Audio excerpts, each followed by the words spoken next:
మా ప్రతినిధి లివిల్ గన్బాగ్ దగ్గర నుంచి మరింత సమాచారం ఇస్తారు. అసెంబ్లీ సమావేశాలు ఇవాళ అసెంబ్లీ ప్రత్యేకంగా సమావేశం కానుంది. దాంట్లో బీఆర్ఎస్ పార్టీ వైఖరికి సంబంధించి, తర్వాత అసెంబ్లీ సమావేశం జరగబోతున్నటువంటి తీరుకు సంబంధించి సమాచారం అందిస్తారు. ఎస్ లివిల్.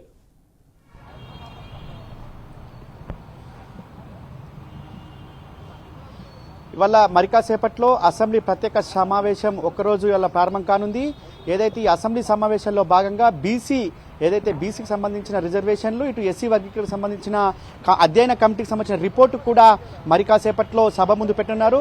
దానికి ముందు ముఖ్యమంత్రి అధ్యక్షతన కేబినెట్ సమావేశం ప్రారంభం కాదు. అయితే ఈ బీసీ ఏదైతే రిజర్వేషన్ సంబంధించి డిక్లరేషన్ ఇచ్చారో, డిక్లరేషన్ అంతా కూడా ఇవాళ కుట్రపూరితంగా అమలు చేస్తున్నారు. వాళ్ళు అమలు చేయకుండా స్థానిక సంస్థల ఎన్నికలకు పోయేందుకు ప్రభుత్వం పావులు కలుపుతుందని చెప్పేసి బీఆర్ఎస్ పార్టీ ఆరోపిస్తుంది. 42% రిజర్వేషన్లు కల్పించిన తర్వాత ఇవాళ ఎన్నికలకు వెళ్లాలని చెప్పేసి బీఆర్ఎస్ పార్టీ మొదటి నుంచి డిమాండ్ చేస్తుంది.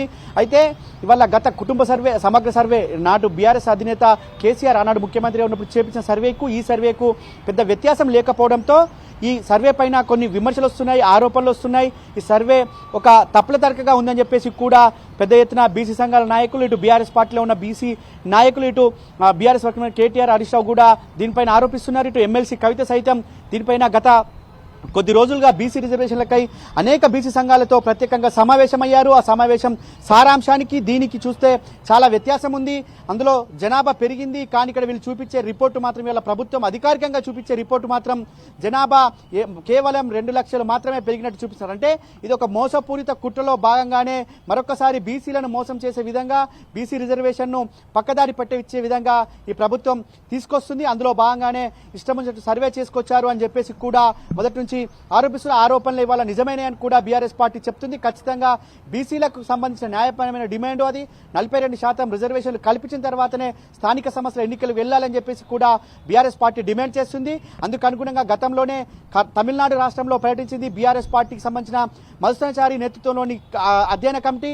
అక్కడ స్థానిక సంస్థలు ఏ విధంగా రిజర్వేషన్లు కల్పిస్తున్నారు, స్థానిక సంస్థలు ఎందుకు అక్కడ దాదాపు ఎబో 50% కూడా రిజర్వేషన్ కల్పించి స్థానిక సంస్థలు ఇంకా ప్రభుత్వం లెక్క అనేది తప్పుల తడకగా ఒకవైపు విమర్శలు వస్తూనే ఉన్నాయి. కానీ మరోపక్క ఇదంతా ఇలాగే ఉన్నప్పుడే స్థానిక సంస్థల ఎన్నికల నిర్వహణ కోసం ఆల్రెడీ ప్రభుత్వం కసరత్తు చేస్తుంది, ప్రణాళికలు సిద్ధం చేస్తున్నాయి అనేది వార్తలు కూడా వస్తున్నాయి. అంటే ఇది తేలకుండానే 42% చెప్పకుండానే అదంతా ఇంప్లిమెంటేషన్ కాకుండానే ఈసారికి ఎలక్షన్స్ కానిచ్చేద్దాం అన్న ధోరణిలో ప్రభుత్వం ఉన్నట్టుగా తెలుస్తోందా?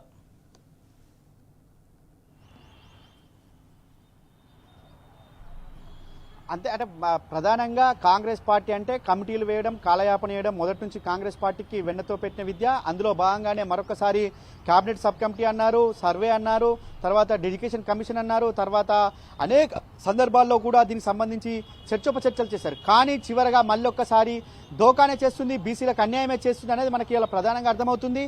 మళ్ళొక్కసారి అసెంబ్లీలో పెట్టాం, కేంద్రానికి పంపాం, వాళ్ళు చేయలేదు, మేము చేయట్లేదు అని చెప్పి తప్పించుకోవడానికే ఈ విధంగా చేస్తుందని బీఆర్ఎస్ పార్టీ ఆరోపిస్తుంది. అందులో భాగంగానే వాళ్ళ కేబినెట్ సబ్ కమిటీ అన్నారు, కేబినెట్ అన్నారు, తర్వాత అసెంబ్లీ అంటున్నారు. చర్చను తీసుకొచ్చి మేము అసెంబ్లీలో పెట్టినా కానీ వాళ్ళు మాకు ఆమోదం తెలపలేదు కాబట్టి కేంద్రం అనుగుణంగానే మేము నడుస్తామని చెప్పడం కోసమే ఈ విధంగా చేస్తున్నారని ఆరోపణలు వస్తున్నాయి. కానీ ఎట్టి పరిస్థితుల్లో 42% రిజర్వేషన్లు కల్పించే వరకు కూడా బీఆర్ఎస్ పార్టీ పోరాటం చేస్తుందని చెప్తున్నారు. బీఆర్ఎస్ పార్టీగా 42% రిజర్వేషన్లు వచ్చే వరకు బీసీ సంఘాలు అన్నింటినీ కలుపుకొని ముందుకెళ్తామన్నారు. ఇప్పటికే జాగృతి ఆధ్వర్యంలో కూడా అనేక బీసీ సంఘాలతో ప్రత్యేకంగా సమావేశమయ్యారు.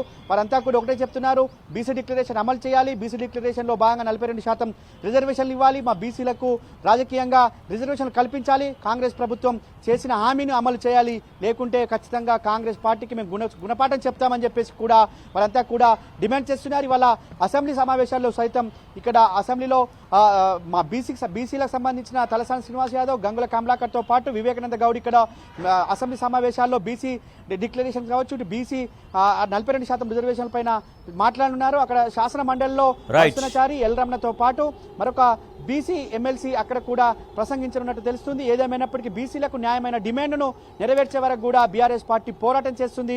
ప్రభుత్వం మెడలు వస్తుంది. 42% రిజర్వేషన్లు సాధించే వరకు కూడా బీసీలకు అండగా ఉంటుందని బీఆర్ఎస్ పార్టీ చెప్తున్న పరిస్థితి ఉంటుంది. రాజేష్.